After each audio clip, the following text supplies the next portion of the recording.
It's like until the end of 2017, more than 75 billion euros have been paid in some form or another in compensation policies. So compensation policies does not mean it only goes to the children or the survivors themselves or their relatives, but it's also money which goes to the Jewish organizations, for social affairs, for social support, for political endeavors, etc. So it's a general support the German government has given.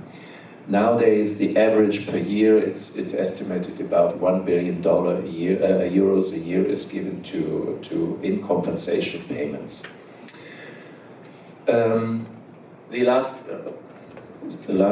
Yes, I think it's the last thing I would like to, as an introduction, want to mention now is the problem of new anti-Semitism in Europe, which is existing in Germany just as much. I'm thinking about that, but in a very, very considerable and disquieting way in Germany as in other European countries. There is a resurgence of anti-Semitism in Germany, and personally I see two major sources of that. The one source, or the one origin of that, is the new far right we have in Germany, as in other European countries, seen over the last 5 years, then 15 years in some other European countries, in the last 15, 20 years, even in France, the emergence of very far right-wing political parties. So there are nationalist parties, and in many of these nationalist parties, one element of sort of identification of the members of these parties is to establish the us against the other, and the other as a concept very often are the Jewish people or the LGBTI people. This is very, very easily visible, and sometimes, of course, it's national minorities in some of the other European countries. Take, for example, Hungary. Which has a very far-right prime minister, and this prime minister is basically attacking the national minorities in his countries. He's basically attacking LGBTI people, and his party, so not he himself, but his party, he's far too wise to do that, but his party in the rural areas very often also attacks verbally Jewish people as the other in society. We do have that in Germany. We have that is one of the major elements, and we might discuss that. There's a political party called AfD, Alternative for Germany, which has now, like in the last municipal and regional elections, has achieved about between 10 and 14%. My personal assumption why that is, I can tell you if you're interested in later. My assumption is they have seen their peak now and they will not be as strong in future. That's the one reason. The second reason for a new emergence of anti-Semitism, or stronger,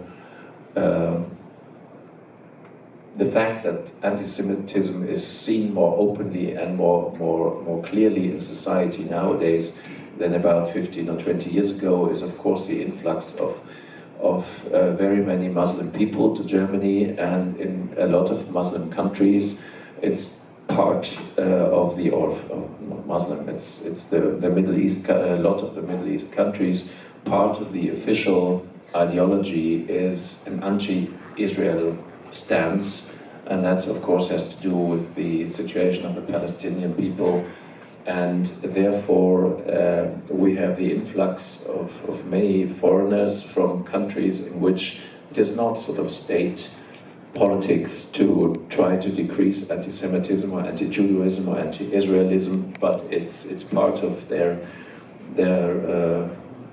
how they were brought up in the understanding that Israel is part of the reason for why the world is bad. And the Jews are basically put on the same, equalized Israelist Jews, and therefore we have to fight the downward anti-Semitist activities in Germany. And we've seen a number of very, very unpleasant things in Germany recently. We have heard of examples where kids had to leave the school. They were not by the school governance forced to leave the school, but the parents decided it's better for my Jewish kid not to keep attending this school because the school government wasn't in the position to hold the others back from stigmatizing this kid. We've seen occasions where people wearing a kippah were kicked or were attacked in public. But I would like to end just with the mentioning of the fact that the official reaction was again very clear. Our foreign minister, Heiko Maas, he recently, like 1.5 years ago, he became our foreign minister. He traveled to Israel pretty soon after he became foreign minister. He was asked why he went into politics, and he said, I went into politics because of Auschwitz. That's what one of his most, he was as a kid, he was moved and he was sort of impressed by this history so much that he decided he wanted to, do his own contribution, give his own contribution to shaping German politics.